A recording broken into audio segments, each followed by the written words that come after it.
Hey, what up, people? The Football Talkative. I'm your host, AB. Carling Cup semi-final, first leg done and dusted.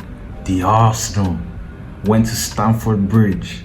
Well, formerly known Stamford Bridge. I already told you, the name of that place has been changed a couple of times due to how much they've been getting, slapped up, bro. Slapped up, bro. You understand? It's not a bridge no more. Is it a bridge? Is it a bench? Is it a couch? Nobody knows, bro. But I told you, understand, best they could do was to change themselves to the pulpits, you understand? Because Pastor Esteban needs to minister, you get what I'm saying? Pastor Esteban was still at church, by the way, you get what I'm saying? He wasn't at the game, you get? He didn't quite make it to the game. He was too busy drumming at church, you get what I'm saying? While the game was going on, man was still drumming at the church. You understand? What happened to you, Chelsea? Yeah, you didn't even deserve 2 goals, you get what I'm saying? For that performance, you got dominated at home by the Arsenal. You get what I'm saying? Chelsea tried to fight back, you get what I'm saying? It took Garnacho off the bench, a couple of nice finishes, to be fair, by Garnacho, but still on balance of play, you get what I'm saying? Like, Arsenal were in total control, The press by Arsenal was insane. You could see that they could feel the pressure at the back. Each time Chelsea were trying to play out the back, they could feel it. You get what I'm saying? Because as soon as the ball got played out, and it seems like my friend actually pointed this out. He was actually correct. You get what I'm saying? It seems like actually Chelsea were playing out the back using one of their outfield players, and that actually kind of invited more of the pressure on them, because obviously when one of your outfield players is playing from the goal kick, what that means is that not only is there that gap for the opposing team to press, and get a numerical advantage, but at the same time, if they win the ball, because the person who played the goal kick will still be in and around the box, that means more than likely every other of the opponent players are going to be onside, which could easily lead to like an instant goal. And he almost paid off, bro. Pressing by Odegaard, Gyökeres, goal and assist. That's what we need. That's what we need, Gyökeres. That's what you have to do from now on. Movements. You understand? Using your physicality, your body properly. Anticipation. You see, even with the goal that Gyökeres got, when Saka was driving into the box, he was expecting that ball to come in one time and it didn't come in, and you could see that he was a bit annoyed, he was a bit frustrated, but quickly he brushed it off his shoulder and got back on alert, got back on his toes, and then you see the square ball by Ben White and the goal came. That's what we need from you, Gyökeres. You get what I'm saying? That's why you're the big money striker. You get goal and assist. This will be Mendy's goal, bro. If you want to see a violinist play football, that's what that goal was. You know what I'm saying? Composure, calmness. You get?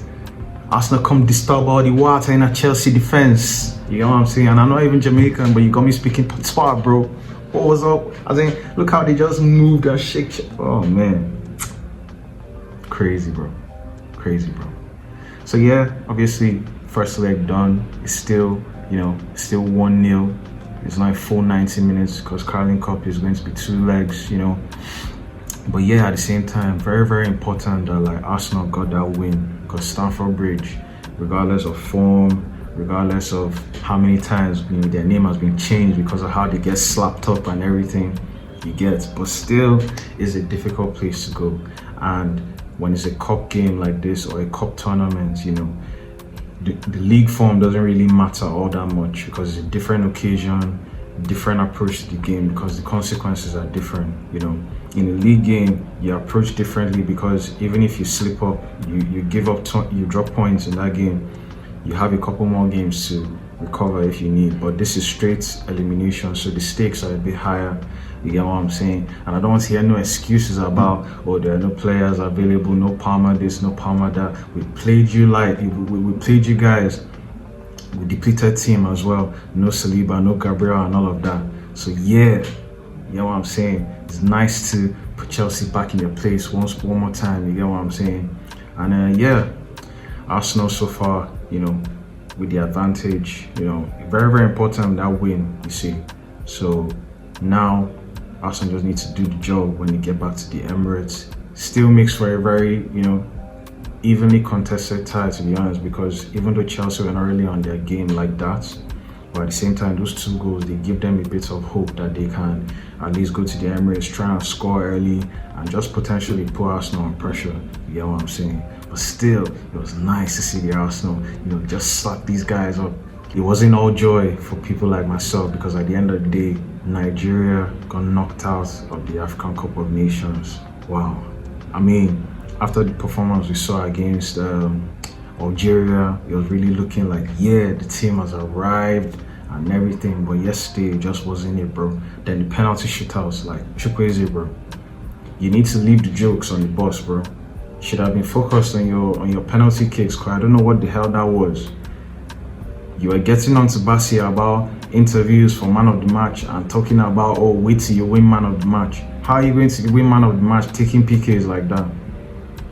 Like, what the flying I'm trying not to curse. But still, what was that PK, bro? So casual, no conviction, no power at all. Get what I'm saying?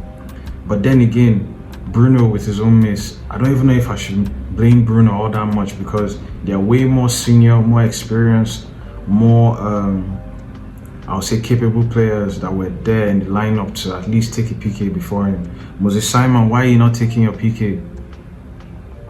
You get what I'm saying? You're a big guy in this team. So yeah, man, it was sad to see. Wabali did the best he could. He actually dove in the right direction for most of the PKs. And yeah, Morocco actually had the first miss, and we just couldn't make them pay for it. You know what I'm saying? And yeah, overall, sad not only to miss out on the World Cup initially, but then to think that, okay, we're going to really redeem ourselves with the African Cup of Nations, and then just throw it away like that. It was sad to see. But yeah, comfort and consolation for people like us who decided to make the wise choice to support Arsenal and not Chelsea and not Real Madrid. Our tears are a bit less. But for those of us who support Arsenal, life is still a bit good, life is still a bit better. Just in case you feel down about Nigeria being eliminated from AFCON and whatever, just remember you can laugh at a Chelsea fan today. You know what I'm saying? Call them up, ring them, bro. Make sure they pick up. If you don't pick up directly on call, make sure you hit them up on WhatsApp. If they don't pick up your call on WhatsApp, leave them a message on WhatsApp. If you don't reply your message on WhatsApp, find them on BlackBerry Messenger, Snapchat, wherever, even on Pinterest, bro. Don't let these guys go without feeling it, bro, because I'm very sure they had all the chat. You get what I'm saying? All that billions of pounds spent for what? Yeah, for what? Anyway, like I said, I'm your host, AB, the Football Talkative. Thank you for watching the video. Once more, like always, please consider subscribing to my channel. You get what I'm saying? Like the video if you like the video. I'd like to see your comments. You understand? Chelsea fans, tell me what happened. What was going on? What do you think about first big test for your new manager? You know what I'm saying? Which, to be fair, we can't really make too much of a deep assessment to of him, because he's been thrown in at a time where there's some really big fixtures like this one. You get what I'm saying? So yeah, but I think I have to give him credit, because he showed a bit of bravery to make some instant changes, which I think you understand, it being a cup game and all of that. And yeah, the changes kind of worked in terms of like Garnacho getting 2 goals and whatever, but yeah, still a bit too early to say. But yeah, please consider leaving a comment. You get what I'm saying? I appreciate your likes, I appreciate your support. See you in the next video, and I'm out.